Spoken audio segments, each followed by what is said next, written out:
হজ আদায় করলে কি কি ফায়দা হবে?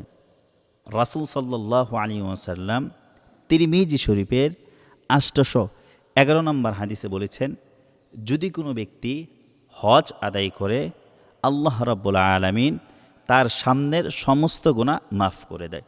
সুবহানাল্লাহ।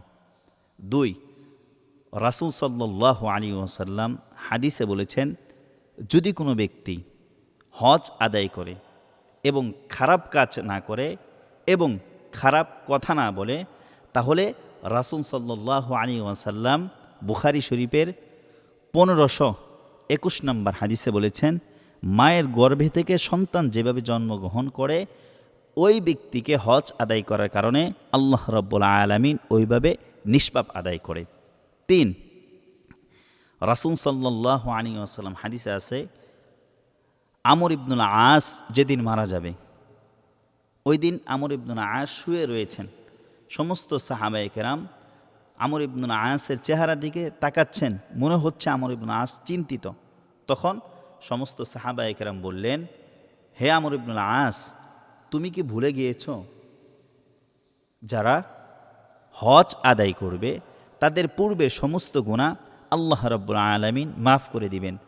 যারা হিজরত করেছেন তাদের পূর্বের গুনাহ আল্লাহ রাব্বুল আলামিন মাফ করে দিবেন। যারা মুসলমান হবে তাদের গুনাহ আল্লাহ রাব্বুল আলামিন মাফ করে দিবেন। এই হাদিসটি মুসলিম শরীফের ১২১ নম্বর হাদিস। ৪, যে ব্যক্তি হজ আদায় করবে, রাসূল আরবি সাল্লাল্লাহু আলাইহি ওয়াসাল্লাম বুখারী শরীফের ১৭৭৩ নম্বর হাদিসে বলেছেন, এক উমরা অপর উমরা এই মধ্যবর্তী যে সমস্ত গুনাহ আছে, এক উমরা অপর উমরার জন্য এই গুনাহ কাফফারা হয়ে যায়।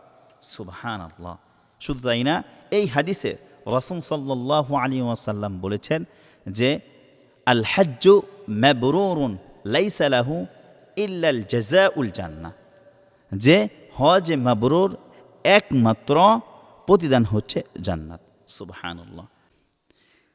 ৫, রাসূল সাল্লাল্লাহু আলাইহি ওয়াসাল্লাম তিরমিজি শরীফের ৮১০ নম্বর হাদিসে বলেছেন, যে ব্যক্তি হজ আদায় করবে কামারের হাপর যেমন লোহা, স্বর্ণ, রূপার ঝং দূর করে দেয়, যে ব্যক্তি হজ আদায় করবে, হজ আদায় করার কারণে ওই ব্যক্তির গুনাহ এবং দারিদ্র আল্লাহ রাব্বুল আলামিন দূর করে দেবেন। সুবহানাল্লাহ।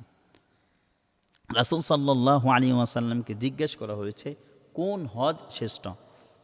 ৬, বুখারী শরীফের ২৬ নম্বর হাদিসে রাসূল সাল্লাল্লাহু আলাইহি ওয়াসাল্লাম বলেছেন, হজ মাবরুর সবচেয়ে শ্রেষ্ঠ। ৭, রাসূল আরবি সাল্লাল্লাহু আলাইহি ওয়াসাল্লাম ইবনে মাজার ২৮৯৩ নম্বর হাদিসে বলেছেন যে যারা হজ আদায় করে হাজী সাহেবগণ আল্লাহ রাব্বুল আলামিনের প্রতিনিধি দল। অর্থাৎ যে ব্যক্তি হজে যাবে আল্লাহ রাব্বুল আলামিন এই দলটা হচ্ছে হাজী সাহেবগণ আল্লাহ রাব্বুল আলামিনের প্রতিনিধি দল। আর হাজী সাহেবগণ যা চাবে আল্লাহ রাব্বুল আলামিন, হাজী সাহেব যা চাবেন আল্লাহ রাব্বুল আলামিন তা পূরণ করে দিবেন। ৮, রাসূল আরবি সাল্লাল্লাহু আলাইহি ওয়াসাল্লামকে জিজ্ঞেস করা হয়েছে কোন হজ সবচেয়ে শ্রেষ্ঠ? রাসূল আরবি সাল্লাল্লাহু আলাইহি ওয়াসাল্লাম তিরমিজি শরীফের ৮২৭ নম্বর হাদিসে বলেছেন, যে হজ্জের মধ্যে তালবিয়া করা হয়, যে হজ্জের মধ্যে কুরবানি করা হয়, সে হজ সবচেয়ে বেশি শ্রেষ্ঠ। রাসূল আরবি সাল্লাল্লাহু আলাইহি ওয়াসাল্লামকে জিজ্ঞেস করা হয়েছে কোন হজ শ্রেষ্ঠ? তখন রাসূল আরবি সাল্লাল্লাহু আলাইহি ওয়াসাল্লাম ছোট্ট একটা কথা বলেছেন, আল আজ্জু আল সাজ্জু, অর্থাৎ যে হজে তালবিয়া পাঠ করা হয় এবং যে হজে কুরবানি করা হয়।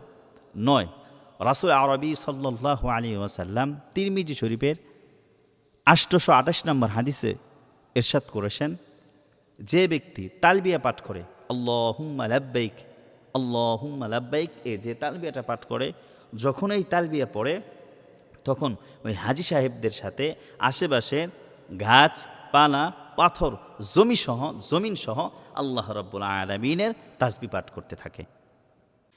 ১০, তাওয়াফ করা এবং সাফা এবং মারওয়ায় সাই করা। রাসূল আরবি সাল্লাল্লাহু আলাইহি ওয়াসাল্লাম আবু দাউদ শরীফের 1888 নম্বর হাদিসে বলেছেন যে তাওয়াফ করা এবং সফা এবং মারওয়ায় সাই করা এইগুলো হচ্ছে আল্লাহ রাব্বুল আলামিনের রাস্তায় জিকির করা। আল্লাহ রাব্বুল আলামিনের জিকির যেমন করে ঠিক ওই জিকিরের মধ্যে নামান্তর, জিকিরের মতন। যে ব্যক্তি আল্লাহ রাব্বুল আলামিনের জিকির করবে যেমন ইবাদত হবে, সফা এবং মারওয়ায় সাই করলে এবং তাওয়াফ করলে আল্লাহ রাব্বুল আলামিন সওয়াব দান করবে। আল্লাহ রাব্বুল আলামিন আমাদের সকলকে হজের ফজিলত জেনে বুঝে হজে যাওয়ার জন্য তৌফিক দান করুক।